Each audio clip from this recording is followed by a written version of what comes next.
এখানে আজ রান্না করব মুরগি। এখানে আজ তো একটা মুরগি আছে, মুরগিগুলো কিন্তু আমি দুই পিস করে নিলাম। মুরগির মাংসগুলো এখন আমি ভালো করে মরিচ, হলুদ, ধনিয়া গুঁড়া দিয়ে ভালো করে মেখে নিলাম। এইগুলো আমি এখন ভেজে রান্না করব। এখানে গরম তেলে দিয়ে দিলাম। গরম তেলে মাংসগুলো একদম সুন্দরভাবে লাল লাল করে ভেজে নিব। মাংসগুলো কিন্তু লাল লাল করে ভাজা হয়ে গেলে এভাবে অন্য পিসটা উল্টিয়ে দিবেন। উল্টিয়ে দেওয়ার পর খুব সুন্দরভাবে দেখেন লাল লাল করে কিন্তু আমার মাংসগুলো ভাজা হয়ে গেছে। মাংসগুলো আমি উল্টিয়ে দিলাম।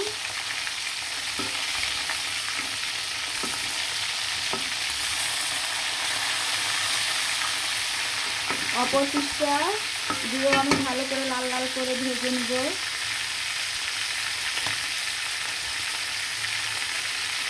লাল লাল করে ভেজে নেওয়ার পর এখন আমি সবগুলো মাংস উঠিয়ে নিব। মাংসগুলো কিন্তু লাল লাল করে ভাজা হয়ে গেছে, আর বাকি মাংসগুলো আমি একইভাবে লাল লাল করে ভেজে নিব।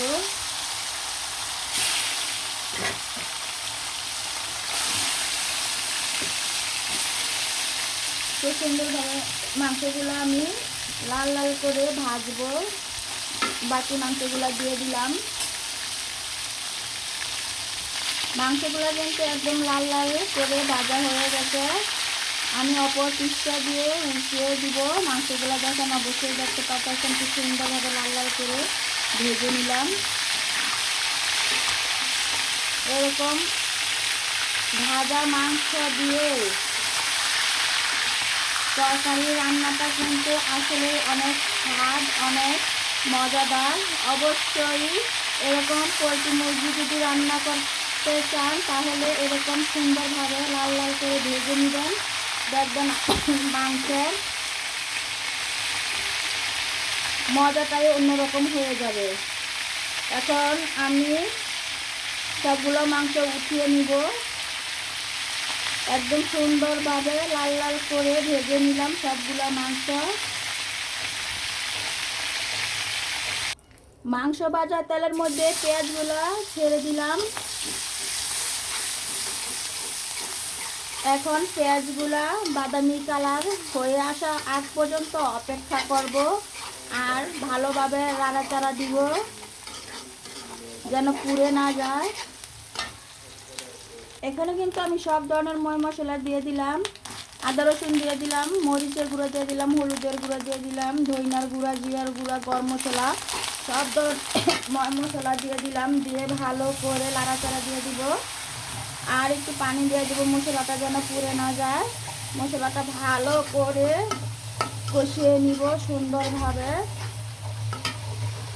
এখানে আমার মশলা কষানো শেষ। আমি এখন মাংসগুলা দিয়ে দিব। মশলা কষানোর থেকে কিন্তু অনেক সুন্দর একটা স্মেল বের হইতেছে, খুবই সুন্দর একটা গ্রাম বের হইতেছে। আর এখানে ভাজা মাছগুলা কিন্তু আমি সবগুলোই দিয়ে দিব। দিয়ে ভালো করে নাড়াচাড়া দিয়ে কিন্তু আমি মশলার সাথে একদম সুন্দরভাবে মিশিয়ে নিব।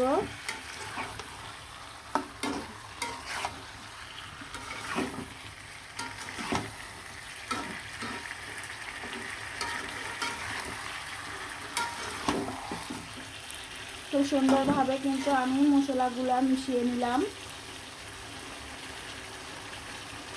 মশলাগুলা কিন্তু সুন্দরভাবে মিশিয়ে নেওয়ার পর এখন আমি ঢাকনা দিয়ে ঢেকে দিব মাংসগুলা সিদ্ধ হওয়ার জন্য।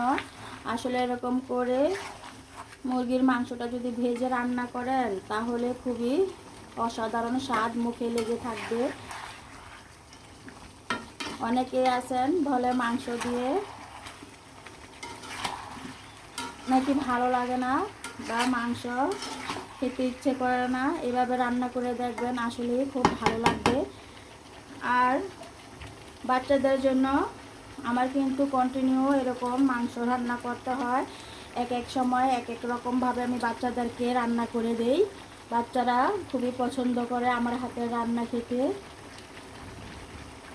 খুব সুন্দরভাবে কিন্তু আমার রান্নাটা হয়ে গেছে। আমি আজকের রান্নাতে কোনো পানি অ্যাড করবো না, কোনো ঝোল দিব না, মাখা মাখা করে বাচ্চাদেরকে রান্না করে দিব, বাচ্চারা মজা মজা করে খেয়ে ফেলবে। খুবই সুন্দর অসাধারণ রান্নাটা হয়ে গেছে, দেখতেই পারতেছেন কত সুন্দর রান্নাটা, কিন্তু অনেক মজাদার। সব কিছু কিন্তু একদম পারফেক্টভাবে সুন্দরভাবে হয়ে গেছে।